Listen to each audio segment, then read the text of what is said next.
ವೀಕ್ಷಕರೇ, ಇದು ಕಲ್ಯಾಣ ಕರ್ನಾಟಕ ಕನ್ನಡಿ ಸುದ್ದಿವಾಹಿನಿ. ನಾನು ನಿಮ್ಮ ಐನಗೌಡ. ಇಂದು ವಿಜಯನಗರ ಜಿಲ್ಲೆ ಹೂವಿನಡಗಲಿ ಪಟ್ಟಣದ ಕಾಯಕ ಭವನದಲ್ಲಿ ಬಿಜೆಪಿ ಮಹಿಳಾ ಮೋರ್ಚಾ ವತಿಯಿಂದ ಅಂತಾರಾಷ್ಟ್ರೀಯ ಮಹಿಳಾ ದಿನಾಚರಣೆ ಅಂಗವಾಗಿ ಅಂಗಾಂಗ ದಾನ ನೋಂದಣಿ ಕಾರ್ಯಕ್ರಮ ಹಾಗೂ ಮಹಿಳಾ ಸಬಲೀಕರಣದ ಕುರಿತು ಮಹಿಳೆಯರಿಂದ ಒಂದು ಜಾಗೃತಿ ಕಾರ್ಯಕ್ರಮವನ್ನು ಆಯೋಜಿಸಲಾಗಿತ್ತು.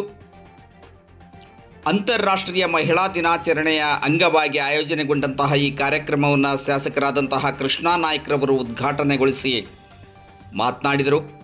ಎಲ್ಲ ರಂಗಗಳಲ್ಲಿ ಕೂಡ ಇವತ್ತು ಮಹಿಳೆಯರು ಸ್ವಾವಲಂಬಿಗಳಾಗಿ ಜೀವಿಸ್ತಾ ಇದ್ದಾರೆ.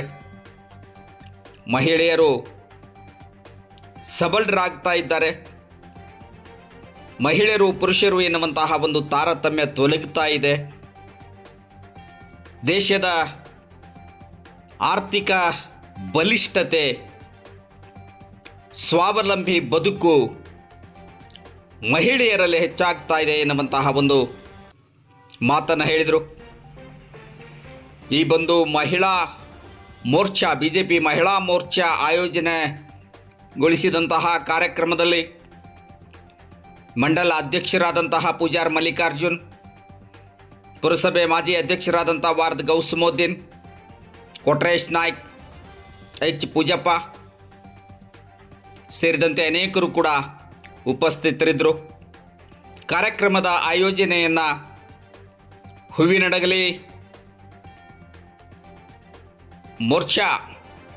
ಹೂವಿನಡಗಲಿ ಮಂಡಲ ಮೋರ್ಚಾ ಮಹಿಳಾ ಮೋರ್ಚಾ ಅಧ್ಯಕ್ಷರಾದಂತಹ ಲಕ್ಷ್ಮೀಬಾಯಿ ಅವರು ಕಾರ್ಯಕ್ರಮದ ಆಯೋಜನೆಗೊಳಿಸಿದ್ರು. ಬಿಜೆಪಿ ಜಿಲ್ಲಾ ಮೋರ್ಚಾ ಮಹಿಳಾ ಜಿಲ್ಲಾ ಮೋರ್ಚಾ ಅಧ್ಯಕ್ಷರಾದಂತಹ ಸುವರ್ಣ ಅರುಂಡಿ ನಾಗರಾಜ್ ಅವರು ಕೂಡ ಈ ಒಂದು ಕಾರ್ಯಕ್ರಮವನ್ನು ಕುರಿತು ಮಾತನಾಡಿದರು. ಎಂಬಿ ಬಸವರಾಜ್, ಮಂತ್ರೋಡಿ ವಿಶ್ವನಾಥ್ ಸೇರಿದಂತೆ ಅನೇಕ ಬಿಜೆಪಿ ಮುಖಂಡರು ಕೂಡ ಉಪಸ್ಥಿತರಿದ್ದರು. ಬಿಜೆಪಿಯ ಮಹಿಳಾ ಮುಖಂಡರಾದಂತಹ ಮೀರಾಬಾಯಿ ಅವರು, BHM ವಿಜಯಲಕ್ಷ್ಮಿ ಅವರು, ಸೌಮ್ಯ ಅವರು ಸೇರಿದಂತೆ ಬಹಳಷ್ಟು ಜನ ಮಹಿಳೆಯರು ಉಪಸ್ಥಿತರಿದ್ದರು. ಈ ಒಂದು ಸಂದರ್ಭದಲ್ಲಿ ಮಹಿಳೆಯರನ್ನು ಸನ್ಮಾನಿಸುವುದರ ಮೂಲಕ, ಪೌರ ಕಾರ್ಮಿಕ ಮಹಿಳೆಯರನ್ನು ಸನ್ಮಾನಿಸುವುದರ ಮೂಲಕ ಗೌರವಿಸಲಾಯಿತು. ಪುರಸಭೆ ಅಧ್ಯಕ್ಷರಾದಂತಹ ಗಂಟಿ ಜಮಲಾಬಿ ಕೂಡ ಈ ಒಂದು ಸಂದರ್ಭದಲ್ಲಿ ಉಪಸ್ಥಿತರಿದ್ದರು. ಕಾರ್ಯಕ್ರಮ ಬಹಳಷ್ಟು ಅರ್ಥಪೂರ್ಣವಾಗಿತ್ತು. ಶಾಸಕರು ಮಹಿಳೆಯರ ಒಂದು ಕಾರ್ಯಕ್ರಮ ಆಯೋಜನೆಯ ಬಗ್ಗೆ ಪ್ರಶಂಸೆಯನ್ನು ವ್ಯಕ್ತಪಡಿಸಿದರು. ಬನ್ನಿ ಮಾತನಾಡಿದ್ದಾರೆ ಜಿಲ್ಲಾ ಮಹಿಳಾ ಮೋರ್ಚಾ ಬಿಜೆಪಿ ಅಧ್ಯಕ್ಷರಾದಂತಹ ಅರುಂಡಿ ನಾಗರಾಜ್ ಅವರು, ಲಕ್ಷ್ಮೀ ಬಾಯಿ ಅವರು.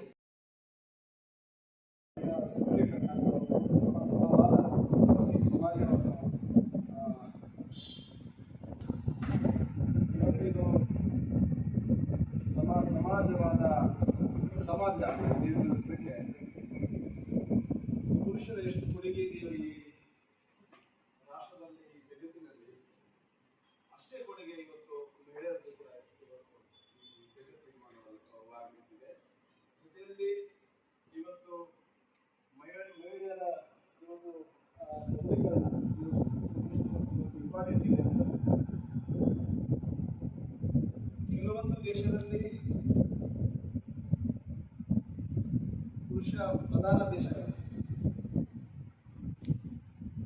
ಮಹಿಳೆಗೆ ಯಾವುದೇ ರೀತಿಯ ಹಕ್ಕುಗಳು ಇಲ್ಲ ಅಂತ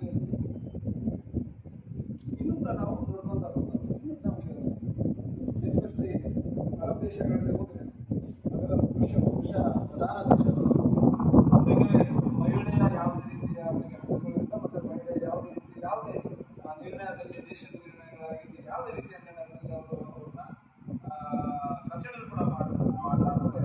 ಇನ್ನೂ ಕೂಡ ದೇಶಗಳಿದ್ದಾವೆ. ಆದರೆ ಇವತ್ತು ನಾವು ವೇದಿಕೆ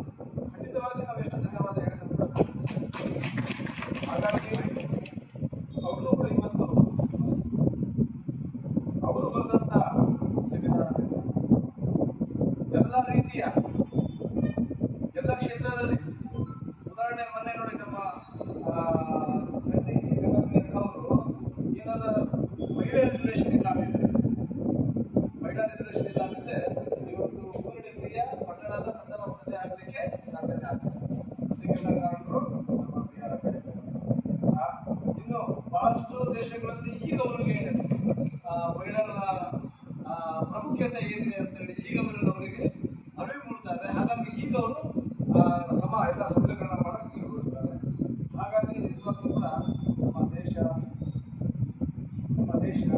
ನಮಗೆ ಕೊಟ್ಟಂತ ಎಲ್ಲ ರೀತಿಯ ಅಧಿಕಾರಗಳು ಅದನ್ನು ಕೂಡ ನಾವು ಮರಿಬಾರದು. ಜೊತೆಯಲ್ಲಿ ಯಾಕೆ ಇವತ್ತು ಮಹಿಳೆಯರಿಗೆ ಸಂಘಾತ ಹಾಕಿಕೊಳ್ಬಾರ್ದು ಅಂತ ಹೇಳಿ ನಮ್ಮ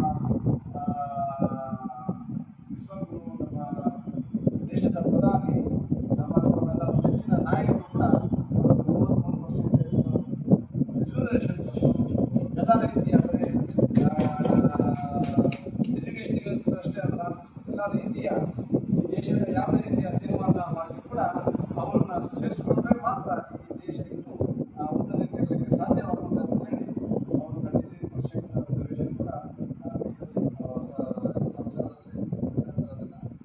ಬಿಲ್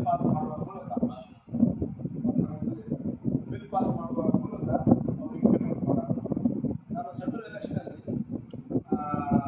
ಮೊನ್ನೆ ಕೇಂದ್ರ ಸಚಿವರಾದ ಜೋಶಿ ಸಾಹೇಬ್ ಜೊತೆ ನಾನು ಬ್ರೇಕ್ಫಾಸ್ಟ್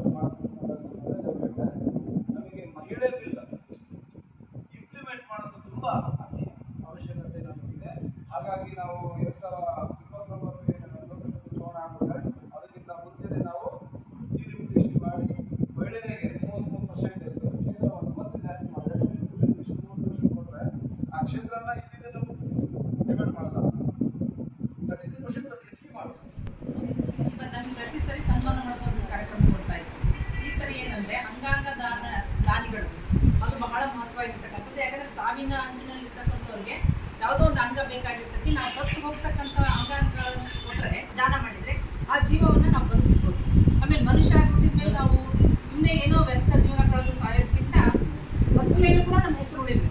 ಹಾಗಾಗಿ ಅಂಗಾಂಗ ದಾನದ ಮಹತ್ವವನ್ನ ಎಲ್ಲಾ ಮಹಿಳೆಯರಿಗೂ ತಿಳಿಸಿ, ಮತ್ತು ಯಾರು ಅಂಗಾಂಗ ದಾನ ಮಾಡ್ಲಿಕ್ಕೆ ಸಿದ್ಧ ಇದ್ದಾರೋ ಅವರ ಹೆಸರನ್ನ ತಗೊಂಡು ಅವರ ವಿಳಾಸ ಮತ್ತು ಫೋನ್ ನಂಬರ್ ಅನ್ನ ನಮಗೆ ಕಳಿಸ್ಕೊಡ್ರಿ, ಲಿಸ್ಟ್ ಅನ್ನ ನಾವು ಅದನ್ನ ರಿಜಿಸ್ಟರ್ ಮಾಡಿಸ್ತೀವಿ ಅಂತ ಅವ್ರು ಹೇಳಿದ್ದಾರೆ ಸರ್. ಈಗ ತಗೊಳ್ತಾರೆ ಈಗ ಡಾಕ್ಟರ್ ಕೊಟ್ಟೋಗಿದ್ದಾರೆ, ನಮ್ಮ ಅಧ್ಯಕ್ಷ ಕೊಟ್ಟಿದ್ದಾರೆ, ಎಲ್ಲರೂ ಕೊಡೋರು ಇದ್ದಾರೆ.